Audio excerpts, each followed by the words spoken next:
So by now I'm sure you've heard that gender is a social construct. It's a common argument used by feminists, SJWs, and by otherwise intelligent people. Gender is not a social construct, it's biological, and that's just an objective truth. However, I do concede that certain aspects of gender are socially constructed. Think of boys wear blue and girls wear pink. There's nothing in our biology that leads us to this behavior, but it's important to differentiate between expectations of gender and gender itself. You don't get to say that gender itself is socially constructed just because certain aspects of the expectations of gender are socially constructed. It's very interesting to me how the same people who will say that gender is a social construct will be the same people that argue for transgenderism and who say that trans identities are legitimate. And obviously, I think they are legitimate, but when you say something like gender is a social construct, what you're basically saying is that trans people are just performers of gender, that they're just behaving like the opposite gender for shits and giggles, rather than how their biology is fueling them to behave. Personally, I see myself as irrefutable, living, breathing proof that gender is not a social construct. I had the social construct of gender placed on me from the moment I was born in the hospital and wrapped up in a blue blanket rather than a pink one. And if it was a social construct, then I should, by all means, identify and live my life as a man, but clearly that didn't work out. So let's just look at some really basic science to debunk this feminist argument. So male brains are about 10% larger than female brains. And no, that's not an indicator that men are smarter. Men also have about 7% more gray matter in the brain, and women have about 10% more white matter. In the cerebellum, men have more connections between hemispheres, which means an increased ability to translate perception into motor skill and ability, recognizing a threat and acting on it. Throughout evolution, males had to perform greater physical feats to defend the females and the children of the tribe, ensuring the survivability of its bloodline. In other words, men are more aggressive. So when feminists say, that we teach men to be aggressive and to be brutes and to go out there and be dominant, that's not actually true. That's in their blood.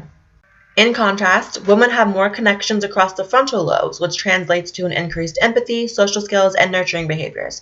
These are essential to raising children, which women are wired for. So when feminists say that the setup of men to go and work and women to have to stay home with the kids is because men want to exercise their dominance and patriarchal control, it's just false. That's our biology. That's how millions of years of evolution have mapped out our survival as a species.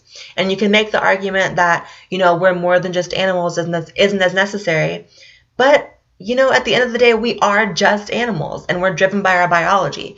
We can definitely overcome that, but pretending as if it's some sort of social construct in which men are exerting their power over women is just conspiratorial. Next, we have to look at hormones, which absolutely dictate certain behaviors and inclinations of the genders.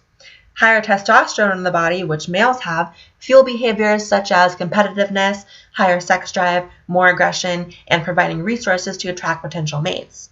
These behaviors make total sense when you take into account our evolutionary needs and psychology. Women who have more estrogen have the instinct to nurture, empathize, and make themselves physically attractive for potential mates. Think of why women by and large choose majors in college that involve helping others. Psychology, child development, sociology. This is a direct result of their instinct to nurture and help others, not a social construct oppressing them and telling them they can't do anything else. Think of why there's a billion-dollar beauty industry. Women, whether they admit it or not, are driven by an instinct to be attractive to the opposite sex. This isn't a social contract telling women they must be beautiful. In the wild, being attractive to the opposite sex means ensuring resources. Think of why there are male cops, firefighters, and other men disproportionately in hero roles. Men have an instinct and desire to protect, especially women and children. So there are exceptions to the rules, obviously. Feminine men, masculine women, trans people, these are all exceptions to the rules. They're outliers, they're anomalies, and some may say that they have a genetic defect. But exceptions do not disprove a generality. So when it comes down to it, almost every behavior that we attribute with maleness or femaleness boils down to biology and evolution. Society has certainly, as a result, came to expect these gender-specific attributes and behaviors, but they didn't pop out of nowhere as a means to oppress people who don't fit into a rigid gender role. You don't get to change the definition of words to suit your narrative. Bye, guys.